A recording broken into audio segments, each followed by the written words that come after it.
Welcome to the debate. So imagine spending 3 of your weekends just writing a back-end automation tool that saves your engineering department like 500 hours a month. Only to be completely passed over for a promotion by a guy who built a colorful, functionally useless dashboard. Exactly. It happens all the time. Today, we are looking at the modern tech industry's high-performance culture. We're asking a fundamental question. Is this environment, the one celebrated with wellness buzzwords, ping pong tables, unlimited vacation days, is it inherently a mask for systemic corporate exploitation? Or, on the flip side, is it a necessary, albeit pretty harsh, structural reality for organizational survival in these really high-stakes markets? It's a dynamic that essentially defines the modern corporate workplace. Right, and it's probably the single most critical puzzle for anyone just entering the field to solve. Definitely. And to explore the mechanics of this environment, we are drawing on a really compelling new book called The Chilling Effect by Joy S. It's published by BFC Publications Private Limited. Yeah, and it's widely available online on platforms like Google and Amazon. It's basically a forensic examination of this fictional tech giant, Innovate Dynamics. But the unwritten rules it exposes are incredibly real. Very real. We are targeting this discussion specifically at junior developers entering the industry for the first time, to help you navigate these complex, often really contradictory environments. So to set the stage, I will be arguing from the perspective of the burned-out technical architects on the ground. I contend that this culture is a deliberately designed machine for systemic theft, silencing truth, and extracting maximum labor under the guise of meritocracy. And I'll be arguing from the perspective of senior leadership. My position is that what feels like, exploitation or toxicity to an engineer on the ground is actually the necessary enforcement of alignment, stability, and just corporate survival in a brutal market. Well, let me lay out the architectural view first. The modern high-performance culture is essentially a gilded cage. It is an architecture of control, dressed up as an intellectual sanctuary. A gilded cage is a bit dramatic, don't you think? No, I mean, in The Chilling Effect, we see this clearly through a phenomenon the text calls the Dead Sea effect. Institutional toxicity is not a bug. It is a feature that deliberately causes top talent to evaporate. Right, leaving behind the residue. Exactly. A heavy residue of political opportunists and compliance-driven managers. Technical excellence isn't rewarded, it's actively weaponized against the workers. Words like agility and velocity are stripped of their engineering meaning. They become buzzwords. Yeah, buzzwords used to enforce mandatory weekend sprints and chronic burnout. The system doesn't accidentally break people. Breaking people is its operational model. Okay, but we have to look at the macro-level incentives here, because a massive corporate entity is not an academic sanctuary for engineering purity. It is a battlefield for market share. Sure, but from the perspective of senior leadership, which is represented so well by the character Vikram Singh in the book, technical brilliance without strict alignment is incredibly dangerous. It introduces unpredictable friction. Friction or just actual innovation. When you are managing sprawling, complex legacy systems that multi-million-dollar clients rely on to run their businesses, you must prioritize loyalty and consensus over individual genius. What an architect views as toxicity or exploitation is actually the necessary subjugation of ego. Subjugation of ego? Yes, to the macro needs of the business. You simply cannot scale a global tech company if every brilliant engineer goes rogue to build what they think is best. But this subjugation isn't just about maintaining code stability, is it? It's about manufacturing a false reality. Let's look at how this plays out in the actual measurement of work through the weaponization of recognition. You mean the performance reviews? Right. The book details these appraisal games and the POC dance, the proof of concept. You have a senior architect, Arjun, who builds a highly complex, highly practical deployment automation tool. Which was not on the roadmap. But let's be clear on what that means. He built a system that fundamentally reduces manual errors and saves hundreds of hours of labor. It solves real, tangible problems, and it is completely ignored during the performance review. Because it was not what leadership asked for, nor was it what the client was paying to see. Exactly. Because they contrast Arjun with Karan. Karan is a pure political operator.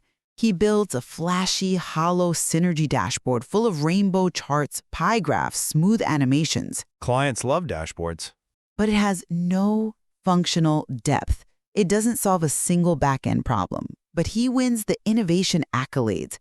We also see a junior employee given the Star of the Month award not for technical merit, but purely for compliance and optics. Well, compliance matters. In a high-performance culture, code isn't a product. It's a political currency. A dashboard that works is software, but a dashboard that shines is survival. This internal reward system proves the environment isn't designed to recognize excellence. It is a tool for psychological control and loyalty theater. I have to stop you there, because framing this purely as psychological control ignores the entire political economy of tech. Let's break down why that dashboard wins. Okay, explain it to me. You have to look at what sustains the corporate entity at the highest levels. A technically brilliant but unaligned tool, like Arjun's deployment automation, threatens the established roadmap. Improves the roadmap. It might be beautiful code, but if it disrupts the workflow or bypasses a manual check that a vice president promised a client would be there, it's a liability. It introduces unmodeled risk to the VP's quarterly targets. So, efficiency is a risk. Unplanned efficiency is, yes. On the other hand, Karan's flashy dashboard serves a highly functional purpose for leadership, which is optics and stakeholder management. Clients do not buy back-end elegance. No, they just complain when the back-end crashes. But they don't care how clean the deployment pipeline is. They buy the dashboard. Recognizing compliance is essential for maintaining order.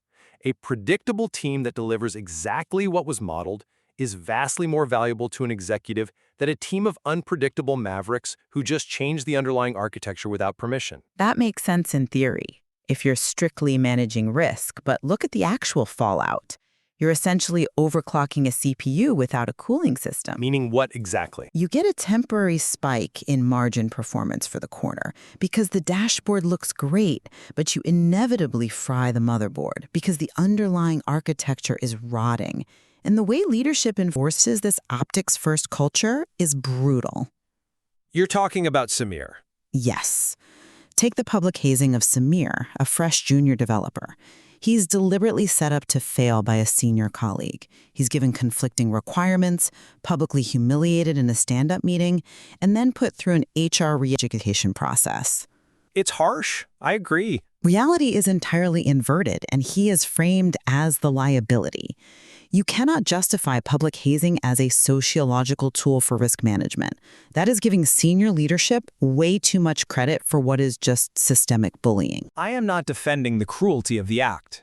I'm analyzing the mechanism and why it's permitted to exist in the structure.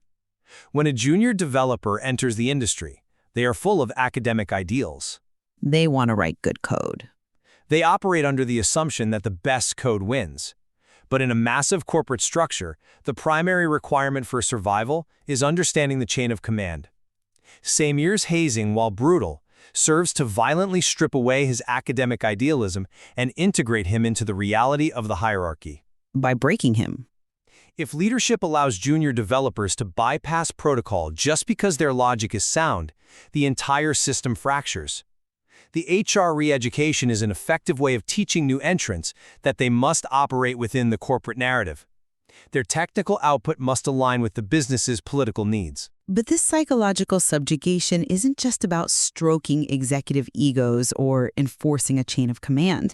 Control is just a means to an end. What's the end then?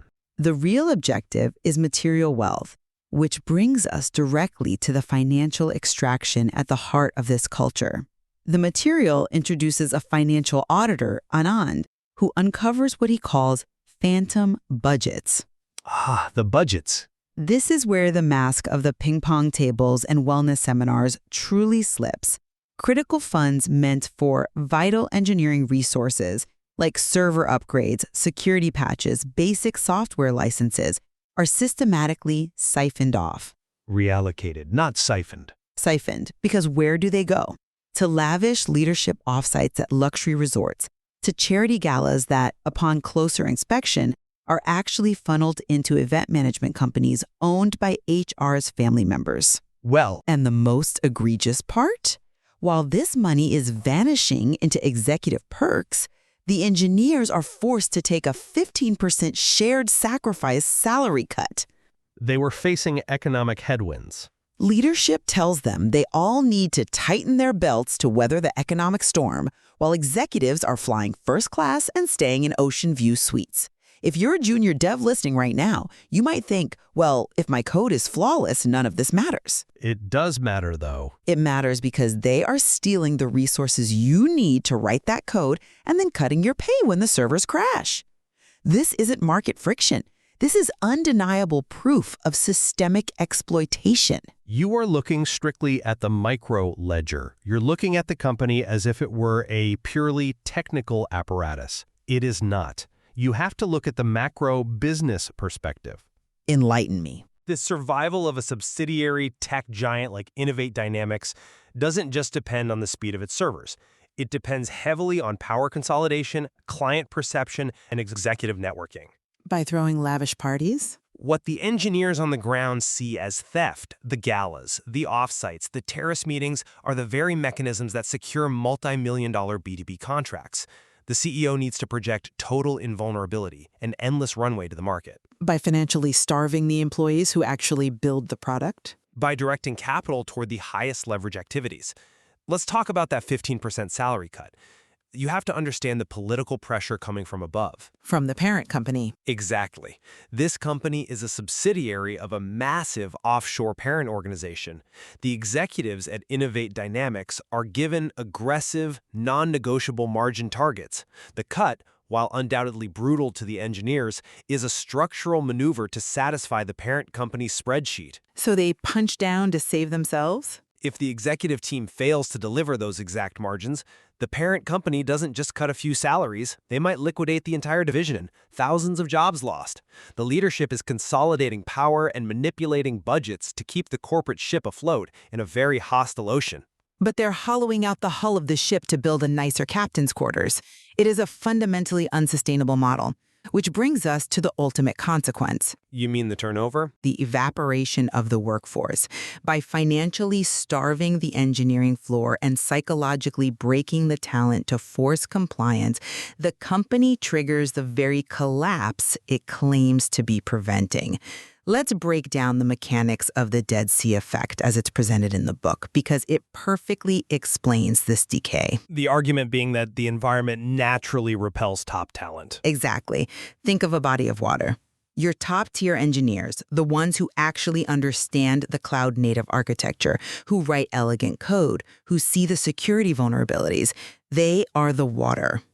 And they leave. The moment the toxicity hits, the moment the appraisal games start and the phantom budgets freeze their resources, they evaporate. Why?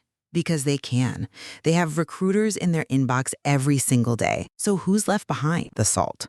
The heavy residue of untalented political operators, the middle managers who can't get hired anywhere else, and the executives who know how to play the compliance game. The toxicity concentrates. We see this vividly in the book through the ghosts in the machine, veterans like Rajesh. Rajesh is a perfect example of the friction I mentioned earlier. Rajesh is an engineer with 2 decades of deep institutional knowledge. But because he represents technical truth rather than political compliance, he becomes a threat. When he tries to warn leadership about the crumbling legacy API, a system on the verge of failure, by the way, he's mocked. They call him the professor. Yeah, they call him the professor to dismiss his expertise as mere academic rigidity. He is trapped in golden handcuffs and placed on a Kafka-esque performance improvement plan. Let's be real about what a PIP is in this culture. It's a management tool. Drives away the most capable talent, leaving the company incredibly fragile, unable to innovate, and running entirely on fumes. That framing assumes that losing senior architects like Rajesh is a failure for leadership. I argue that it is a calculated, necessary purge. Let's look at it from the VP's desk. Okay, let's hear the VP's excuse. Senior architects who push for complete system overhauls, like Arjun and Priya pushing for a new cloud-native proof of concept or Rajesh demanding the API be rebuilt, are incredibly dangerous to immediate corporate stability. They are proposing ripping out the foundation of a legacy system that currently generates steady revenue just to build something better. Better meaning functional, secure, and modern. Better meaning untested, disruptive, and politically risky. To leadership, a loyalty purge is highly effective. It ensures that the engineers who remain, the SALT as you call them, will execute the current playbook without question. So you're left with yes men? Yes, you lose the innovators, but you gain absolute predictability. In a sprawling corporate machine, a predictable, compliant workforce that will just keep the legacy systems running is vastly more valuable than a rebellious, brilliant workforce that wants to rewrite the rules. Risk aversion is the primary driver of executive decision-making. But again, you're overclocking the CPU to hit a quarterly target while frying the motherboard. Eventually, doesn't the structural integrity fail? The legacy systems will crash. The tech debt will come due. It might fail eventually, yes, but corporate leadership operates on quarterly and annual timelines, not decades. Their mandate given to them by the board and the parent company is to survive the current fiscal year, hit the margins, and retain the clients today. So it's just passing the buck. They simply cannot risk the chaos of a massive system overhaul driven by engineering idealism. The timeline of an executive's tenure does not match the timeline of architectural decay. And that right there is the core tragedy for anyone entering this field. Think about what this means for the junior developers listening to us right now. They need to hear this reality, though. You are essentially telling them that their technical growth, their passion for coding, their desire to build elegant and efficient systems will be actively suppressed in favor of political obedience. If a company views technical excellence as a threat and compliance as the only metric of value, then the entire promise of the tech industry as a meritocracy is a massive, smiling propaganda campaign. I wouldn't go that far. I would. The high-performance culture is designed to consume your brilliance silently and reward only those who applaud the loudest while the infrastructure burns. I wouldn't say the meritocracy is a complete lie, but I would argue that junior developers fundamentally misunderstand what merit actually means in a corporate context. It doesn't mean writing good code. Merit is not just writing clean, scalable code. Merit is understanding the political economy of your organization. It's recognizing that your manager's primary goal is to manage risk, not to foster your individual engineering artistry. That's incredibly cynical. It's realistic. When Rajesh points out the critical flaws in the API, he isn't just offering a technical critique, he is creating a political problem for leadership, who now have to explain a delay or a budget overrun to the client. The junior developer must realize that true high performance means aligning your technical output with the narrative needs of the business. But when alignment requires falsifying QA reports to meet a deadline, ignoring glaring security vulnerabilities to push a feature, and watching your colleagues be systematically gaslit in HR meetings, it ceases to be business strategy. It's definitely a harsh environment. It becomes structural corruption, the evidence of phantom budgets, funding executive lifestyles, the appraisal games where actual labor is ignored in favor of visibility, and the deliberate manufacturing of the Dead Sea effect all point to a modern corporate dystopia. Dystopia is a strong word. It fits. The high-performance culture isn't a necessary reality for market survival. It is a weapon used to extract labor, crush integrity, and fund the lifestyles of an unaccountable elite. And I maintain that while the reality on the ground is deeply flawed, harsh, and often profoundly unfair to the individual, the actions of senior leadership reflect the brutal, uncompromising realities of market survival. Survival for who, though? For the entity. A corporation is a massive, lumbering beast. Alignment, perception, and stability must take precedence over engineering idealism, because without those things, the company loses its clients, the parent company liquidates the division, and the entity ceases to exist entirely. So the ends justify the means. The politics, the strict hierarchy, even the purges, they are the grim mechanics of keeping a massive organization functioning in a world that does not reward purity, but rewards execution, optics, and risk mitigation. Well, this brings us to the ultimate takeaway, especially for the junior developers and fresh engineers listening who are trying to make sense of their own workplaces. I think we can both agree that entering this industry requires a profound paradigm shift. Absolutely. Technical brilliance alone is not a shield against corporate machinery. No, it's not. If there is one crucial thing a new entrant to the tech industry must understand, it is the hidden political mechanics. You cannot just put your headphones on, stare at your IDE, and write code. You'll get crushed if you do. You have to understand the unwritten rules of corporate hierarchies. You have to know who holds the power, how narratives are formed, and how to protect your own psychological well-being when the system demands compliance over creativity. You have to learn how to read the room, not just the documentation. Yeah. You have to learn how to survive without letting the system hollow you out. You have to protect your integrity, recognize when the Dead Sea effect is setting in, and build the quiet, desperate courage to walk away from a burning building before the toxicity becomes your new normal. It's definitely a balancing act. The tension between engineering truth and corporate narrative remains an open, unresolved challenge in our industry. It is a dynamic that every professional will eventually have to face, decode, and navigate for themselves. There is no escaping the politics. There is only mastering them or being mastered by them. Well said. For anyone wanting to dive deeper into these mechanics, I highly recommend exploring the source material we discussed today. The book is The Chilling Effect by Joy S., published by BFC Publications Private Limited. Yeah, it's a great read. It is readily available online on platforms like Google and Amazon. It offers a razor-sharp, forensic look at these exact dynamics and provides a powerful lens through which to view your own career. Definitely.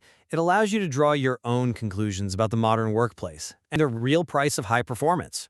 It's a crucial perspective for anyone trying to understand the massive gap between what a company publicly says it values and what it actually rewards behind closed doors. Exactly.